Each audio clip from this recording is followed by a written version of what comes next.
고목나무 구멍에 다람쥐 가족이 살고 있었습니다. 가난하지만 참 행복하게 살았습니다.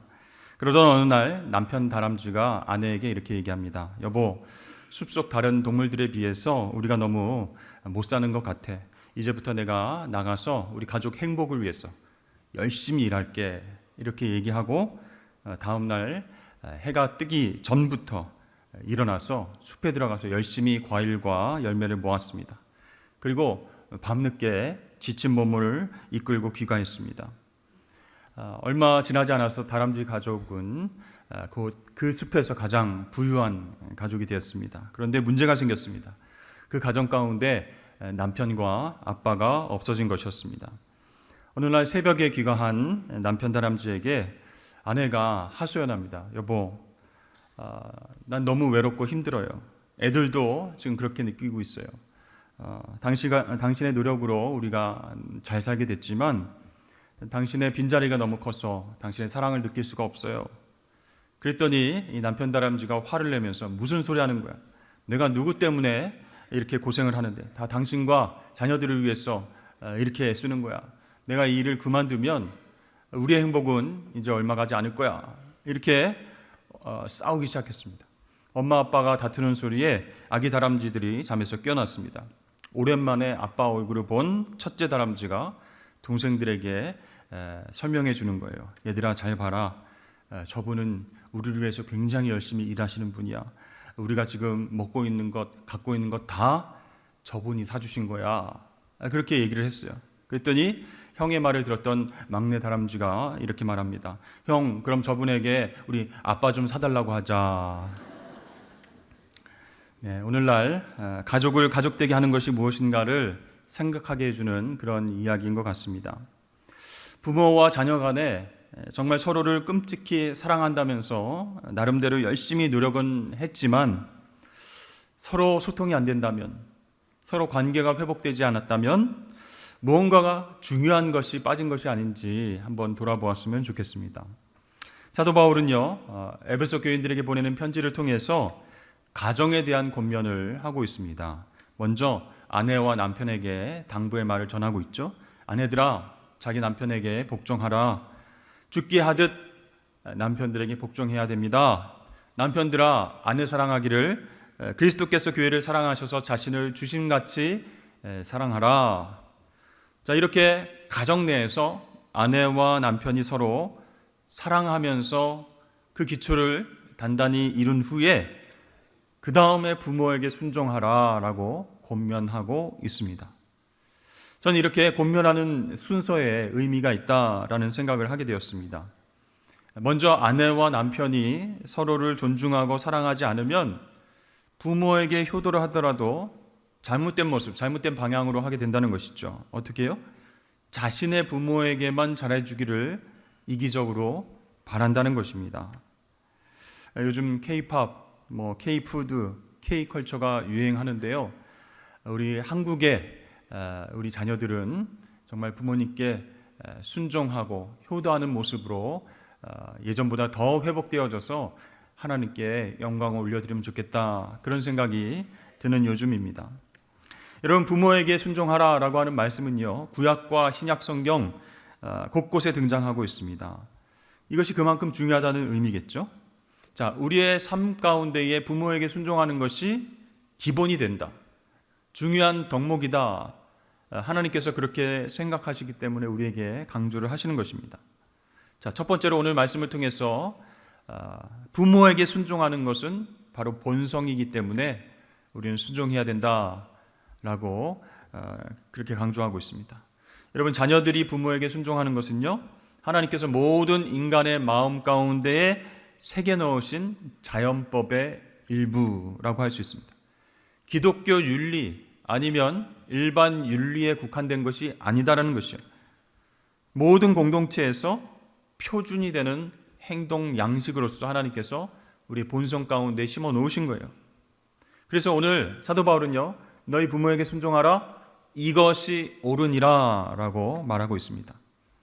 서양의 스토아 철학자들은 자녀의 순종을요, 이성에 의해서 명백하게 요구되는 것이다, 이렇게 이전부터 가르쳐 왔습니다. 또 동양 문화에서도요, 공자가 가장 강조한 것 중 하나가 무엇입니까? 부모님에 대한 효입니다. 효도예요. 즉 서양과 동양을 막론하고 모든 문명권에서 나타나는 것이 무엇이냐면, 부모에 대한 권위를 그 자녀들이 인정할 때 그 가정과 사회가 안정될 수 있다라는 것을 강조하고 있다는 것이죠. 자, 여러분, 그래서 가끔 뉴스에서 부모와 자식 간에 끔찍한 사건 사고가 일어나면 아나운서나 앵커가 어떻게 얘기를 합니까? 이것은 천륜을 저버린 행동입니다, 이렇게 얘기를 하죠. 여러분, 천륜이 무엇입니까? 부모와 자식 간에 하늘의 인연으로 정해진 혈연관계다, 그런 뜻이에요. 그런데 그 천륜을 어기고 이런 끔찍한 사건 사고가 발생했다라고 이야기를 하는 것이죠. 근데 요즘에는요, 이 천륜이란 말도 조건적으로 써야 된다라고 합니다. 자녀가 금수저인가 흙수저인가에 따라서 천륜이 되기도 하고 안 되기도 한다라는 안타까운 이야기가 있습니다. 아무튼 부모에게 순종하고 효를 다하는 것은 인간 본성에 해당되는 것이다 라고 말할 수 있습니다. 자, 두 번째는 부모에게 순종하라는 것은 하나님의 명령입니다. 하나님께서 모세를 통해서 십계명을 주셨는데요, 출애굽기 20장 말씀에 보면 내 부모를 공경하라, 그리하면 내 하나님 여호와가 내게 준 땅에서 내 생명이 길리라, 이렇게 말씀하셨습니다. 자, 자녀들의 부모에 대한 순종은요, 하나님께서 인간의 마음 가운데 새겨놓으신 자연법, 그것의 일부이기도 하지만 하나님께서 직접 모세에게 주신 계명이다, 율법이다 라는 것이죠. 그렇다면 부모에 대한 자녀의 순종은 이중적으로 강조되는 것이다 라고 할 수 있습니다. 그만큼 중요하다는 것이죠.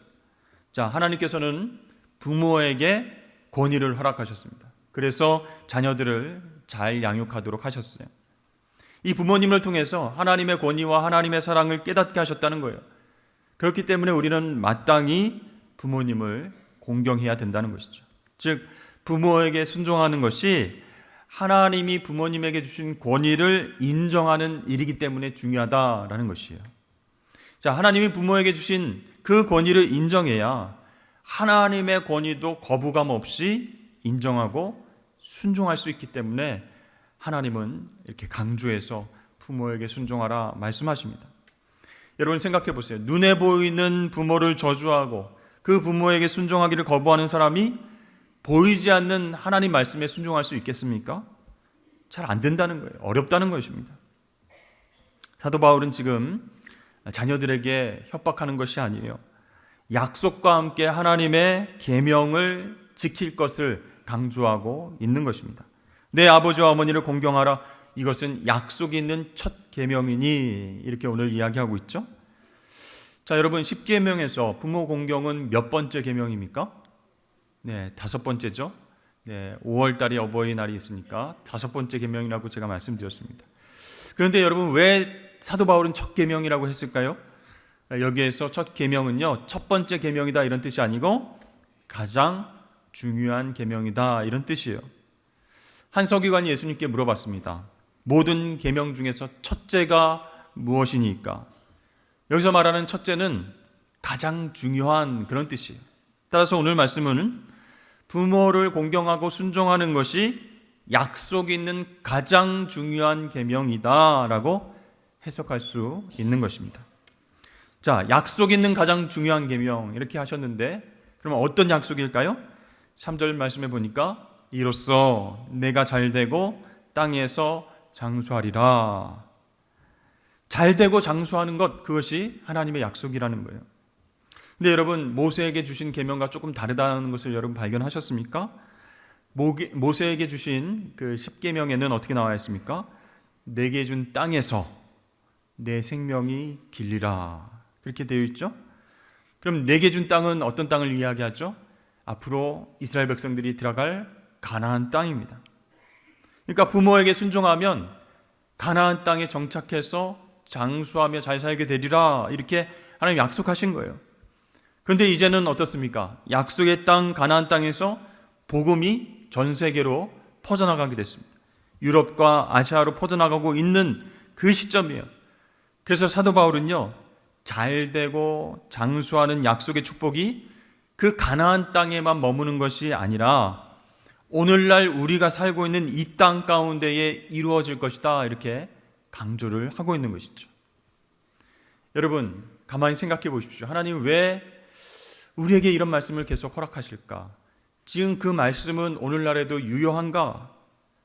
여러분, 자녀들이 부모를 공경하는 공동체는 사회적으로 안정되게 됩니다.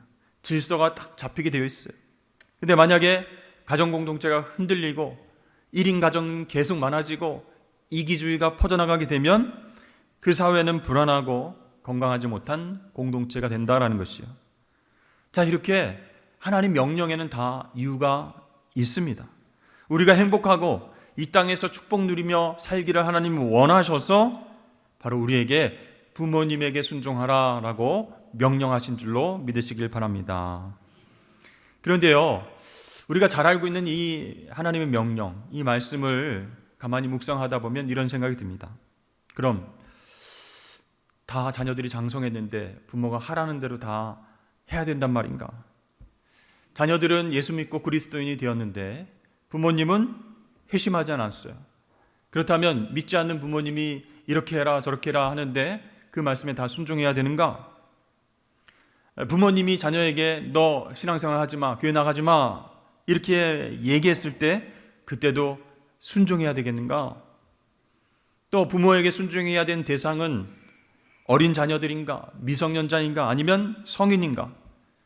성인이어도 그 중에도 독립하지 않은 부모님과 함께 사는 자녀들인가? 또 부모에게 순종하라 하셨는데 언제까지 순종해야 되는가? 뭐 등등 여러 가지 의문들이 생각날 수 있습니다. 여러분, 그런데요, 이런 생각들이 참 교만하다라는 저는 깨닫게 되었습니다. 자, 성경에서 순종의 대상과 부모의 신앙 여부에 대해서 이렇게 하라라고 기록되어 있다면 그때 우리가 순종할 수 있겠습니까? 아니라는 거예요. 부모 공경도 여러분 가만히 생각해 보면 내 의지도 아니고 내 노력도 아닙니다. 의무이기 때문에 하는 것도 아니라는 거예요. 오직 주 안에서만 가능한 일이기 때문에 하나님께서 오늘날 우리에게 명령하고 계신다라는 것이죠. 여러분, 지금까지 사도 바울이 자녀가 부모에게 순종해야 하는 근거로 무엇을 들었습니까? 본성과 성경을 제시를 했다라고 제가 말씀드렸죠. 즉 바울은 첫째로는 그것이 옳기 때문에, 인간의 본성이기 때문에 부모에게 순종해야 됩니다 이렇게 얘기했고, 두 번째로 그것은 하나님의 명령, 성경에 기록되어진 명령이기 때문에 부모에게 순종해야 됩니다 라고 말하고 있어요. 이제 세 번째로 너희가 예수 그리스도로 인해서 구원 받았다면 주 안에서 부모에게 순종하는 것이 옳다라고 말하고 있습니다. 그냥 순종하는 것이 아니고 주 안에서 순종하는 것, 구체적으로 무슨 뜻일까요? 한마디로 자녀된 우리가 예수님 때문에 구원받고 새 생명을 얻었으니까 그 은혜와 사랑 안에서 부모님에게 순종하라, 그런 뜻이에요.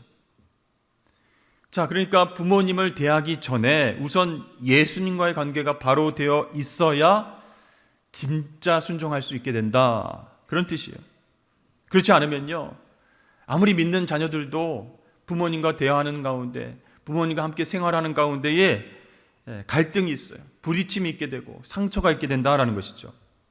자, 예를 들어서 우리 부모님과 시부모님이 신앙이 없을 때 우리는 그리스도인으로서 어떻게 우리 부모님들을 전도하려고 하십니까? 엄마, 아빠, 교회 안 나오고 고집을 그렇게 피우니까 그냥 매번 아프고 안 좋은 일만 생기는 것 아니야? 하면서 여러분 혹시 협박하지는 않으셨습니까? 그러니까 신앙생활 안 하는 것에 대해서 우리 자녀들이요, 공공연하게 배신감과 원망을 표출하고 있지는 않으십니까? 자, 그런 식으로 전도한다 이렇게 생각하면서 부모님에게 상처를 주는 경우가 종종 있어요.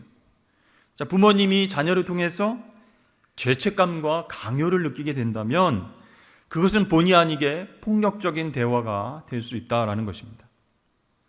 자, 안 믿는 부모님이 기독교에 대해서, 성경에 대해서 의문을 가질 수 있어요. 그리고 질문할 수 있습니다. 믿는 자녀들에게 성경에는 이렇게 나와 있다는데 이게 무슨 뜻이니? 하면서 교리와 성경에 대해서 질문을 할 수 있죠. 그러면 우리 자녀들이 버럭 화를 내면서 그냥 무조건 믿으면 되지, 왜 또 잔소리야, 왜 나한테 그런 걸 질문해, 궁금하면 교회 나와서 목사님한테 물어보지 왜 나한테 그런 걸 물어봐서 나랑 싸우자는 거야 지금? 이렇게 하면서 자녀들이 상투적인 자세를 취하지는 않았는지 한번 돌아보시기 바랍니다. 여러분, 이 부모님과요 복음을 나누기 위해서는 대화 내용만 좋은 소식이 되어서는 안 됩니다. 대화의 방식 또한 좋은 방식이 되어야 된다는 것이에요. 자, 성경 말씀 보니까 우리가 복음을 전함에 있어서 대화 방식에 더욱 신중할 것을 우리에게 요청하고 있습니다. 베드로 사도는요, 베드로전서 3장 15절에서 이렇게 얘기합니다. 너희 속에 있는 소망에 관한 이유를 묻는 자에게는 대답할 것을 항상 준비하되 온유와 두려움으로 하라. 그렇게 말했고요. 사도 바울은 또 이렇게 얘기했습니다. 너희 말을 항상 은혜 가운데서 소금으로 맛을 내는 것 같이 하라. 이렇게 권면하고 있습니다. 자, 베드로 사도가 얘기한 온유와 두려움으로 말하라. 무슨 뜻일까요? 폭력적이거나 경멸적인 대화, 그것과는 거리가 먼 것이라는 거예요. 또 소금으로 맛을 냄과 같이 말하라. 그것은요, 적절하고 사려 깊은 말을 하라는 것이로서 잔소리 또 빈약한 변증과는 거리가 먼 것이다 라고 할 수 있어요. 여러분, 흥미로운 것은요, 베드로 사도와 사도 바울의 권면들이 모두 기독교적 가정 규례들을 가르치는 과정에서 나왔다라는 것이에요. 그러니까 복음의 내용을 전달할 때에 그 내용도 중요하지만 전달 방식, 그 과정도 참 중요하다라고 가르치고 있는 것이에요. 여러분, 기독교의 가장 위대한 두 사도가 이렇게 공통적으로 강조하고 있습니다.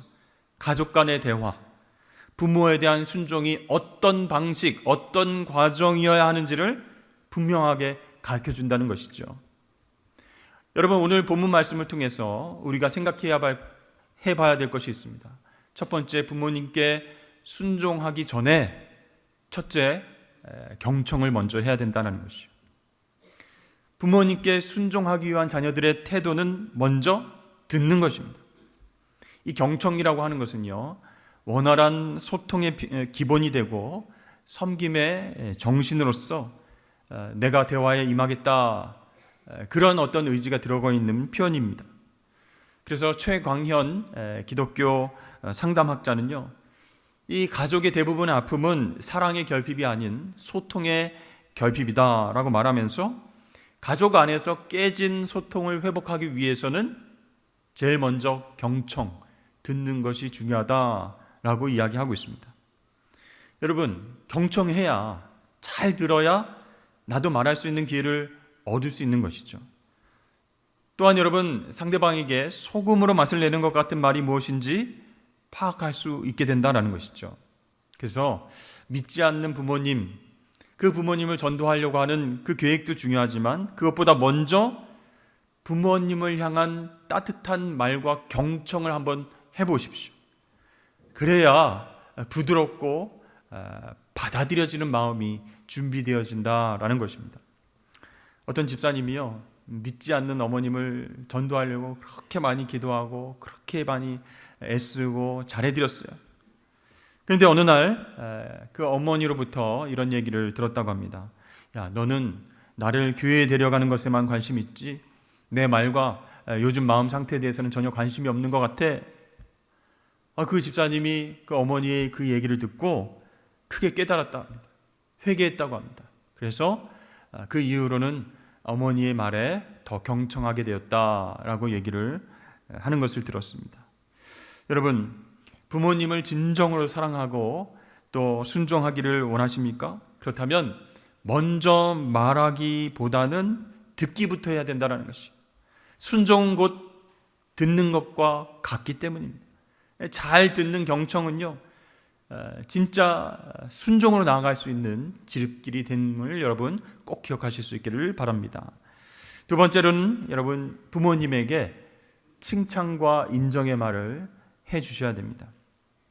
아유, 부모님 내가 다 잘 알아요, 이렇게 생각하지 마시고 거리를 두고 객관적으로 관찰해 보십시오. 우리 어머니가 평생 동안 어떻게 자녀들을 돌보오셨는데 이제는 여유가 생기셨고 어떤 것에 관심이 있으신지, 무엇을 하고 싶어 하는지, 어떤 생각을 하고 계신지 객관적으로 관찰을 잘 해보십시오. 그러다가 칭찬의 포인트를 잡으셔서 작은 칭찬이라도 해주시면 좋겠다라는 것이죠. 네, 우리 부모님을 트집 잡기 위해서 관찰하는 건 아닙니다. 칭찬할 거리를 찾기 위해서 관찰을 잘 하시라라는 거예요. 여러분, 이 칭찬이라고 하는 것은요, 평소 주목하지 못했던 상대방의 미세한 장점을 발견하는 근육을 개발시키는 일이다라는 것이에요. 한 고등학교에서 학생들에게 숙제를 내줬습니다. 부모님 칭찬 30회 프로젝트.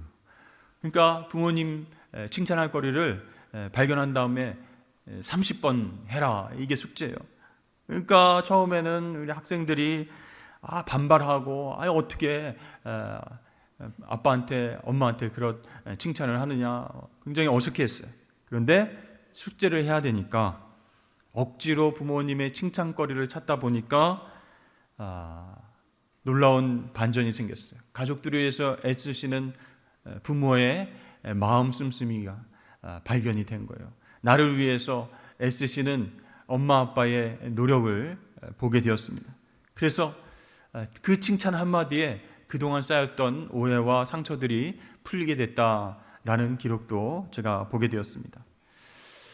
혹시 여러분, 우리 부모님은 칭찬할 것 하나도 없어, 이렇게 생각하십니까? 그러지 마시고 말과 행동을 유심히 관찰해서 한번 보십시오. 그러면 작은 칭찬 한 개라도 여러분 생기게 될 것입니다.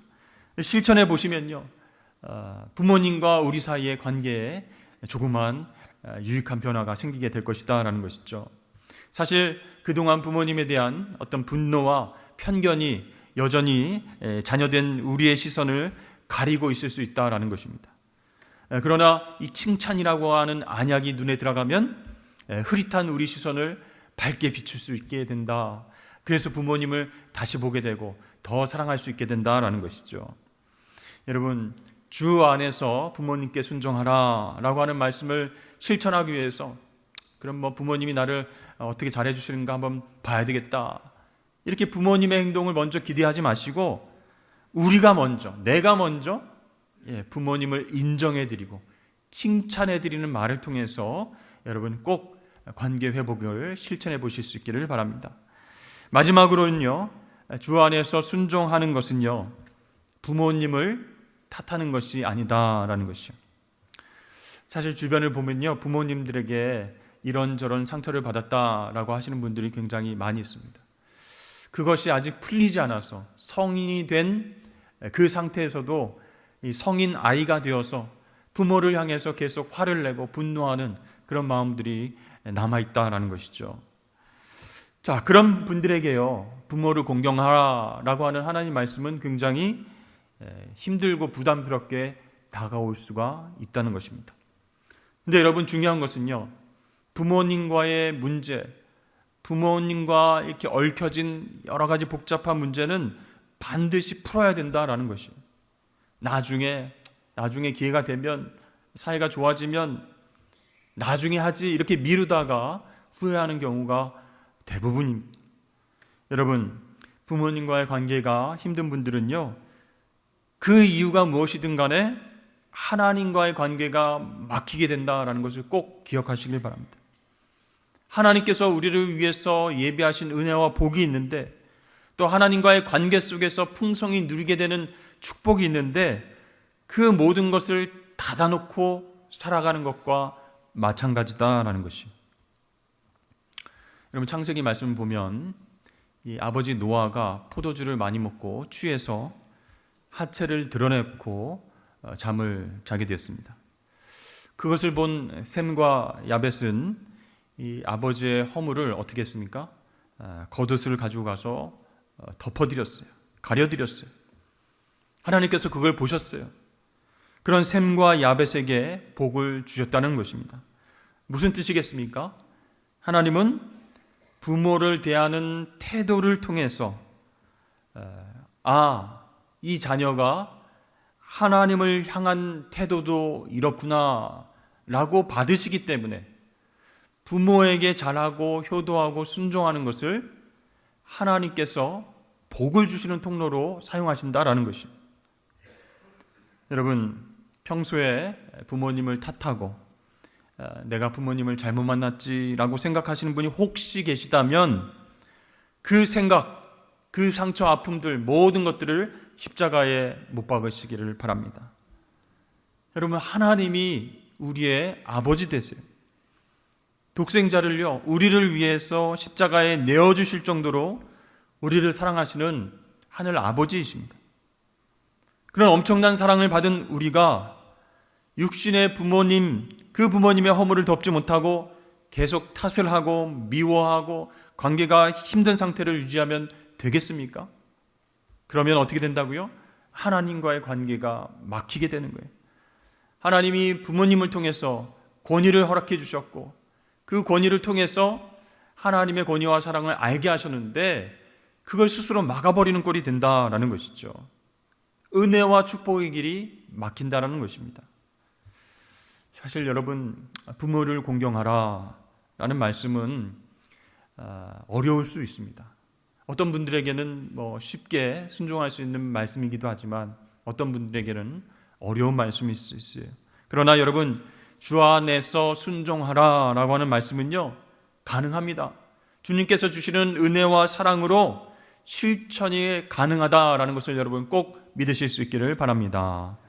내가 예수님께 용서받은 것처럼, 내가 사랑받은 것처럼 그 은혜와 사랑을 부모님께 흘려보내는 것, 그걸 할 수 있지 않겠습니까?